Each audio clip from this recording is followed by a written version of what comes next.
I went on a road trip around Lebanon last weekend, as we do every weekend, and got really inspired by the beautiful colors of fruits and vegetables I saw, and decided to start the first page of my food sketchbook. Hi guys, and welcome back to my channel.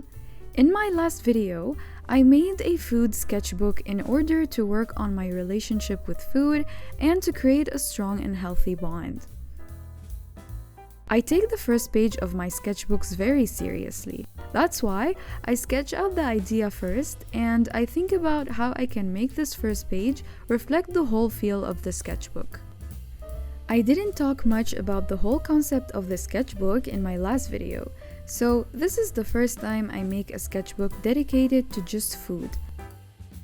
I don't know, I had the vision of a series of food sketchbooks where I can record the whole history of my relationship with food. I imagined them like all stored in my kitchen, and I would grab them every time I need a recipe, or I need to relive a certain experience, or just want to be reminded that food is a healthy fuel. I don't know guys, I really hope this vision comes to life, but until then, let's do the first page of the sketchbook. Here I am creating a 3 layers of paper illustration of a character I've created for myself in the kitchen. This piece to me is like marrying food and art, which is what I will do in the sketchbook, by putting pencils in glass cups, rulers with spoons, and sketchbooks and plates in the sink. I was working on mixing the kitchen space and the art space together and creating this one space, which is the sketchbook. I have a lot of reflective thoughts when the rice or the pasta is cooking, or when I'm waiting for my egg to boil. I don't know why, only then I have my most reflective moments about food. And I always think about how much my relationship with food has changed. Even when you open my food Pinterest board, if you go back to the beginning of the board, you can see like wings, fries, burgers, pizza, brownies, and then as you scroll up, you start finding more healthy options, and I realize how much my relationship with food has changed. I also realize how much social media affects our food cravings. It's really interesting. And it's not just Pinterest, Instagram also.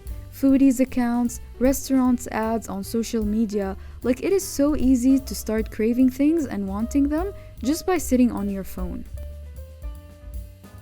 Now, I am very much a person who cannot stop these kinds of foods forever. I would really appreciate a burger every now and then, brownies every now and then, wings every now and then, but I can't maintain a whole lifestyle like this. It's a very good realization of how much social media affects our food craving. Like, where else are we bombarded with this much food? Maybe on a busy street where you can smell a lot of restaurant foods, but social media is just different. People say we eat with our eyes first, and it's very true.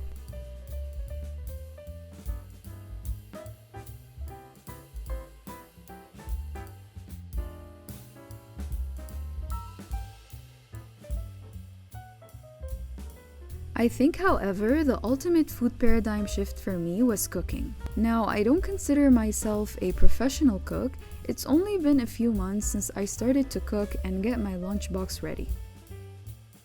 But when you're preparing your food, seeing the whole evolution of your ingredients into your plate, you become more involved in the process, and I felt like the doors of endless possibilities of food combinations opened. You start being creative, just like when I sit down and draw something. I found a lot of similarities with food.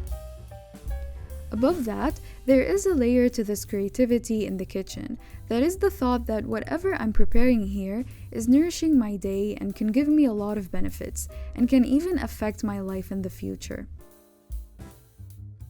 It really sounds like a self-love activity, and it really is. Cooking, though, is not the only thing that made me closer to food.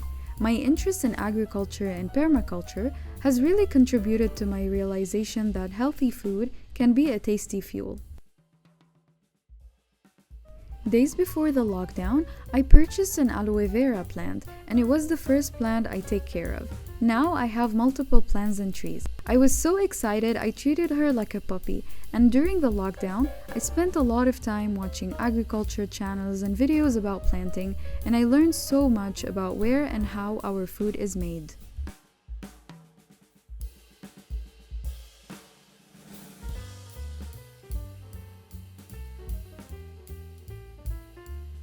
So I talked about how my cooking and interest in agriculture have contributed to my healthy relationship with food. But in order to maintain this relationship, I think there should be a sort of awareness in our minds that the endless world of foods contributes each time in its own way in our bodies. I recently started researching what vitamins or minerals or benefits each fruit or vegetable or meat has, and I realized that there is so much knowledge I knew nothing about, and I really didn't know where to start. I barely remember anything I was taught in school about this, but I can't blame only the education system. I was the kid who would wait for the bell to rush out of school and get a bag of chips to eat along the way in the bus. I didn't care about what my body needs in terms of nutrients. All I cared about was to keep my taste buds happy. I'm looking at courses online about nutrition or, I don't know, something like understanding the body's relationship with food, and I hope to include a lot of my learnings in this sketchbook as well. All I want to say is that building a strong and healthy bond with food takes time. I was a mess when it comes to clean eating. I just didn't care about the benefits and all that. But now, I feel like I can make both my body and my taste buds happy. Also, when I'm craving something unhealthy, I just go and eat it. But once you expose your eyes and mouth to more tasty, healthy foods, the more you begin to crave those, and the less you crave the opposite. And the more you feel better about yourself.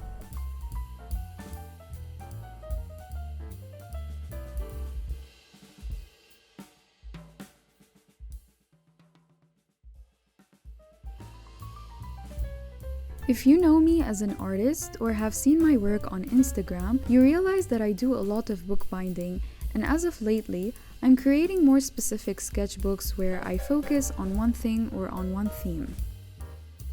This sketchbook, being no exception, I aim to record more of my thoughts and experiences with food.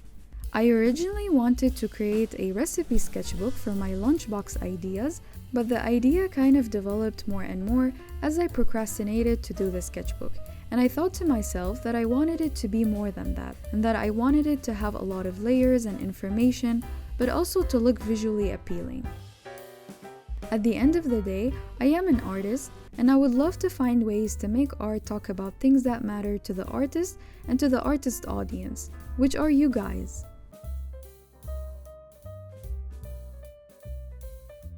Anyways, I can go on and on, but I guess I should keep some stuff for the upcoming sketchbook sessions in the sketchbook.